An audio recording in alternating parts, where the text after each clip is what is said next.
Good evening, I'm Diane in Hong Kong and you're watching View TV News. Coming up on tonight's show.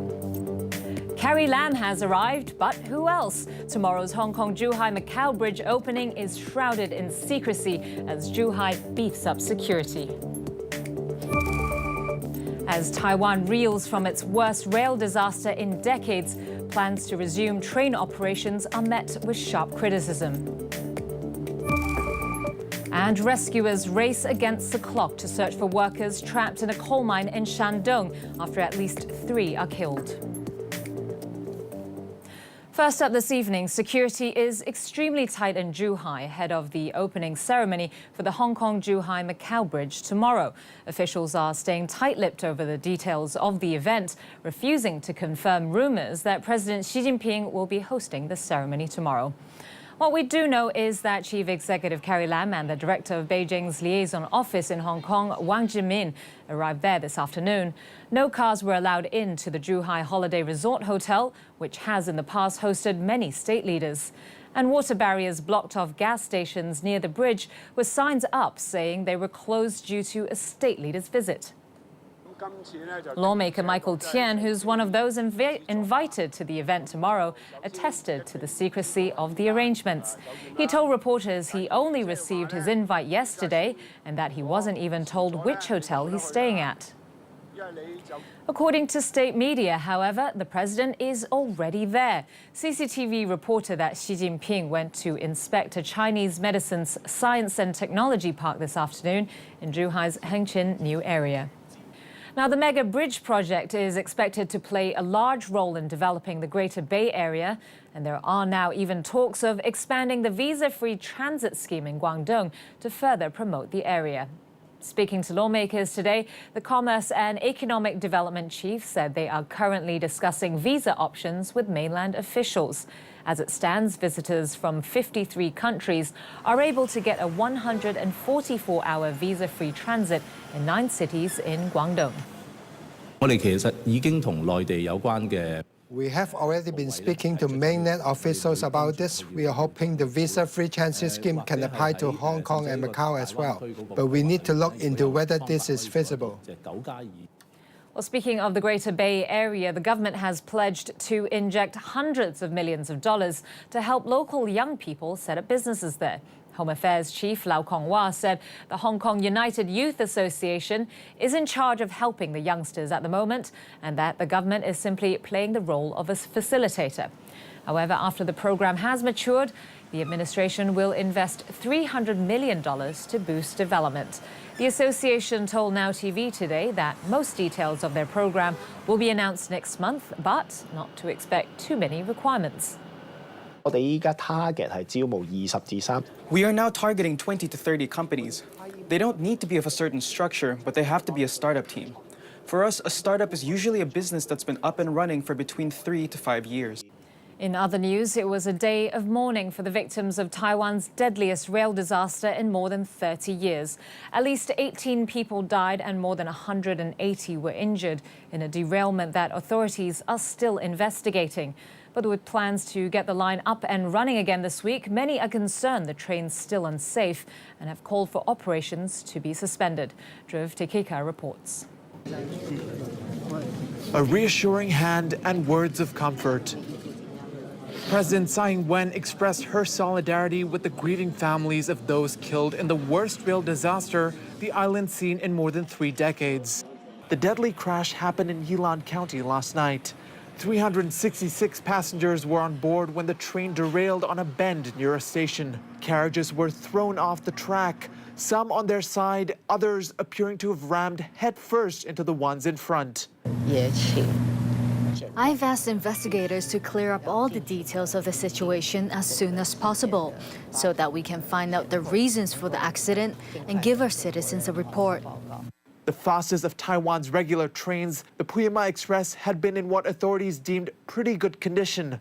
Tsai is hoping to get the train up and running in 3 days, a decision that some have criticized as too hasty. They say the train's operations should be suspended altogether. If the problems are linked to the train carriage, then of course we have to consider this. If there's a way to clarify it was due to other reasons, then there should be no need to suspend the train line. The island, meanwhile, remains in mourning. Tung Xiaoling lost 8 family members in the crash. They were returning from her sister's wedding celebrations when they died. One day you're a bride and the next day you have to mourn your family members. No one can take this. While it's unclear what caused the crash, authorities are waiting to question the driver of the train who was injured. Indeed, there appears to be far more questions than answers, and there's mounting pressure on officials to figure out what went wrong. Turning to the mainland now, where rescue crews are racing to save workers trapped in a coal mine in Shandong. According to state media, at least 3 people have died after a rock burst at the site over the weekend. Our correspondent Samantha Vardas sent us this update from Beijing. Well, this accident is said to have taken place at around 11 p.m. on Saturday. According to state-run media, it was caused by a rock burst which destroyed part of a water drainage tunnel in the mine. More than 300 people are said to have been working underground at the time. Most of them have reportedly been lifted to safety, while nearly 200 rescue workers are said to be at the site trying to save some workers still trapped. However, dangerous conditions in the mine are reportedly hampering those efforts. According to state-run media, rescue work got underway immediately and ventilation had returned to around 200 metres of the tunnel as of 11 a.m. yesterday. They say authorities are now investigating the cause of the accident. The Chinese government has repeatedly said it's making efforts to increase safety standards at its mines, which are among the world's deadliest. All right, coming up next, the latest from the world of business.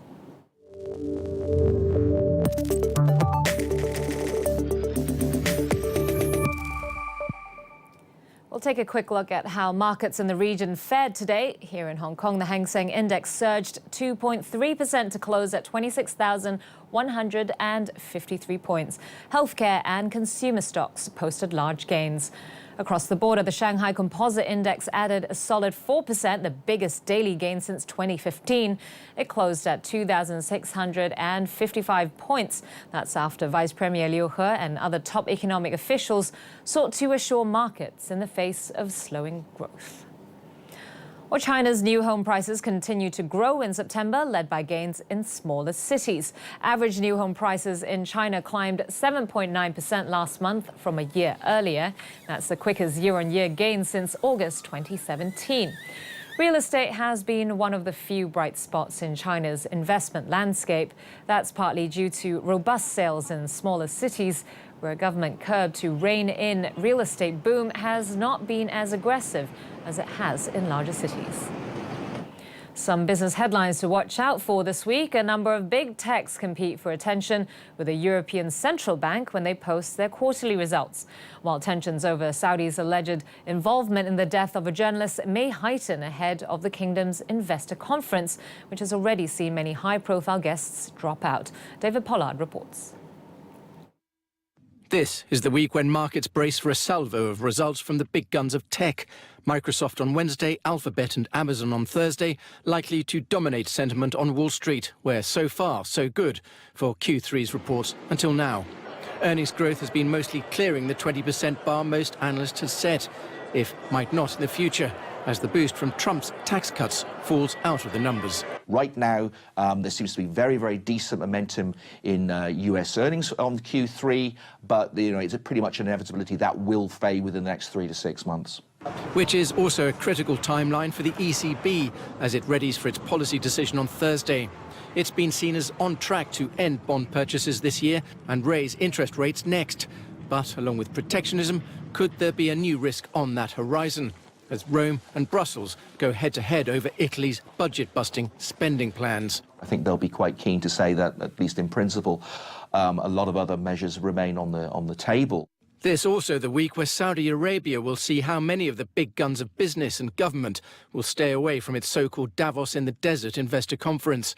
Due to start on Wednesday, but overshadowed by allegations of Saudi involvement in the disappearance of journalist Jamal Khashoggi. The US Treasury Secretary is among the swelling number of those not attending, in what some see as gesture politics. These are token gestures from the likes of Steve Mnuchin. It's not as if the companies whose CEOs have decided to pass this time around haven't sent delegations from other people in the firm. And in case there was any risk of forgetting them, trade worries may or may not resurface on Thursday, when markets brace again for any damage to the latest PMI readings out of the Eurozone and the US. All right, time for a break now, but when we return, a rare national apology. Australia says sorry to the victims of institutional child sex abuse.